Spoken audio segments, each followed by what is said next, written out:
Masih bersama saya Listia Widya dan kembali kami sampaikan berita Mataram hari ini. Isak tangis sambut kedatangan jenazah TKI asal Lombok Barat yang diduga dibunuh sesama pekerja migran di Malaysia.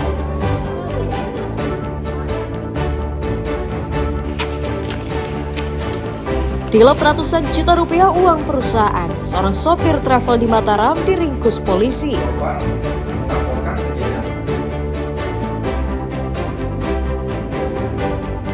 Hektaran tembakau terancam gagal panen. Petani di Lombok Tengah diingatkan agar mengatur pola tanam.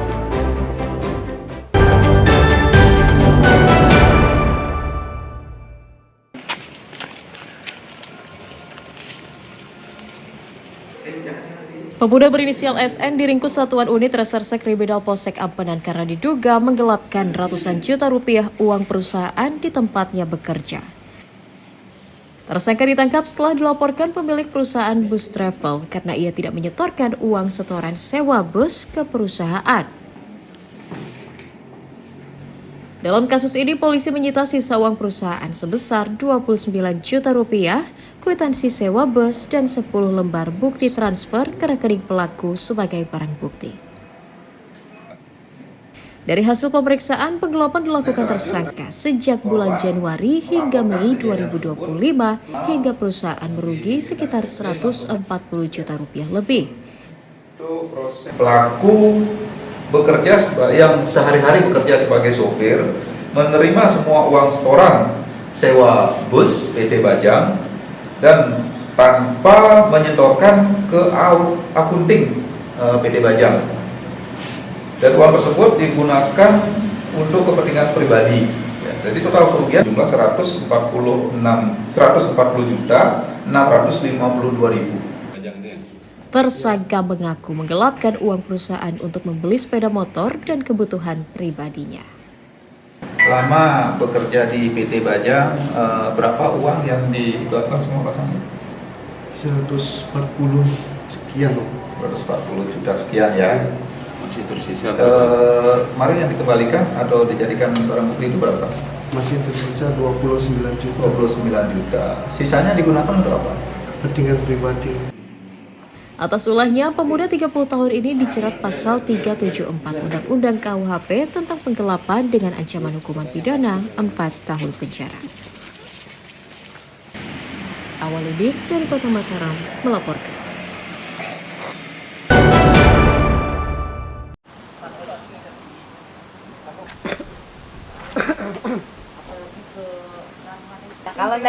Seorang perempuan 22 tahun dan pria 51 tahun ditangkap tim Subdit Perlindungan Perempuan dan Anak Direktorat Reserse Kriminal Umum Polda NTB.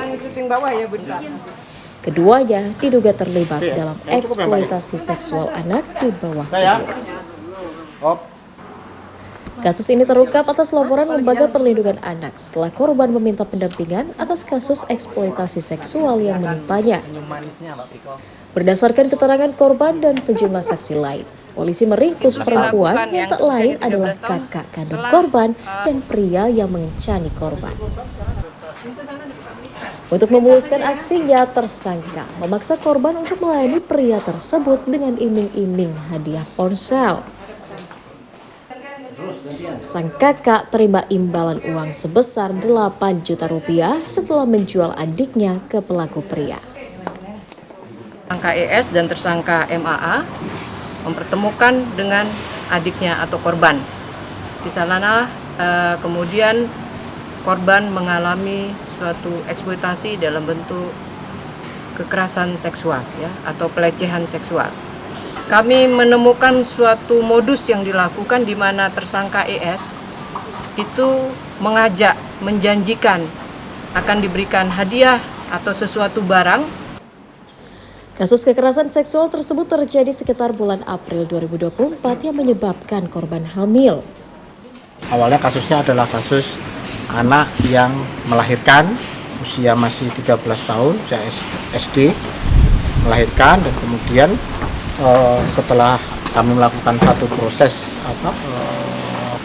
identifikasi, asesmen kepada anak menyampaikan bahwa yang melakukan yang menghamili adalah Om Doraemon. Proses cukup lumayan ya, hampir 1 bulan. Ketemu 1 orang yang kami sodorkan kepada korban, dan korban mengakui bahwa oh betul itu orangnya. Atas ulahnya, kedua tersangka dijerat pasal 12 Undang-Undang Nomor 12 Tahun 2022 tentang tindak pidana kekerasan seksual dengan ancaman hukuman pidana maksimal 12 tahun penjara. Awaludin dari Kota Mataram melaporkan.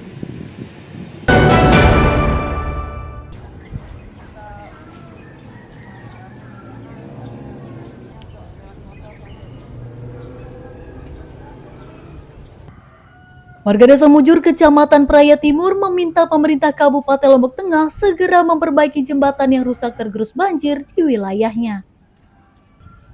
Putusnya jembatan tersebut menghambat akses pendidikan, kesehatan, dan perekonomian warga sekitar. Karena menjadi salah satu jalur vital, warga berinisiatif membangun jembatan darurat dari bambu. Namun, jembatan ini hanya dapat dilalui oleh pejalan kaki. Sementara untuk yang membawa kendaraan, harus mengambil jalur memutar yang cukup jauh dari tempat tinggalnya. Mutar jadinya, mutar lewat jalan raya sana. Balik soalnya kalau nggak bisa kalau lewat sini. Ini hanya untuk pejalan kaki ya? Ya, hanya untuk pejalan kaki. Kalau motor gimana? Kalau motor muter. Muter ya? Dan kalau kita yang dekat rumahnya di sini kita parkir. Parkir sini. Ya. Kalau siang? Kalau malam? Sampai malam. Sampai malam. Merespon hal itu, Pemda menyatakan anggaran perbaikan telah diusulkan. Namun, karena efisiensi anggaran, jembatan tidak dapat diperbaiki pada tahun ini. Oh, belum ada anggaran. Kira-kira kapan? Dari kemarin kita usulkan, tapi kan belum berproses, baru usahakan. Lagi sekarang kita penghematan.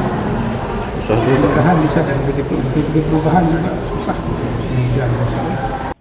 Pemda menargetkan perbaikan jembatan Mujur dapat dilakukan pada tahun 2026 nanti melalui anggaran APBD murni. Numanul Hakim melaporkan dari Kabupaten Lombok Tengah.